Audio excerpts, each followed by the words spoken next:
Excel-ის ზოგიერთი ფორმულის გამოყენების წინაპირობა შეიძლება იყოს დამხმარე ცხრილში დუბლირებული მონაცემების წაშლა. ასეთი ფორმულებია მაგალითად SUMIF-ი, COUNTIF-ი და AVERAGE-IF-ი. მოდი შევხედოთ ახლა ჩვენს დღევანდელ მაგალითს. მოცემული გვაქვს ანგარიშ ფაქტურის ნომერი, მათი შესაბამისი სტატუსებითა და თანხებით. სტატუსები მეორდება, როგორც ხედავთ, უნიკალური მონაცემები არის სულ 5 ცალი, თუმცა აქ უკვე ამ ცხრილში გამეორებულია.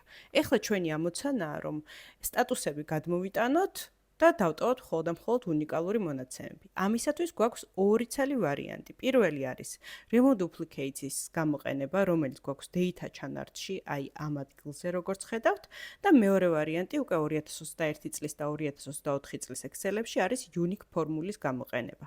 მოდი ახლა განვიხილოთ ორივე მათგანი. remove duplicates-ის გამოსაყენებლად მოდი გადმოვიტანოთ აი ეს ჩვენი სტატუსები, გადმოვაკოპიროთ აქეთ მხარეს. შემდეგ data chart-ში შევიდეთ და remove duplicates უბრალოდ დავაწვეთ და როგორც ხედავთ, დაგვიტოვა მხოლოდ და მხოლოდ უნიკალური 5 ცალი მონაცემები. ეხლა გამოვიყენოთ unique ფორმულა,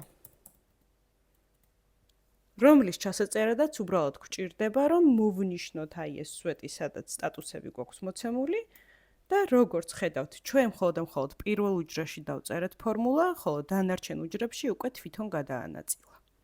ასე და ამგვარად ეს მონაცემები უკვე მზად არის სხვა ფორმულებში გამოსაყენებლად.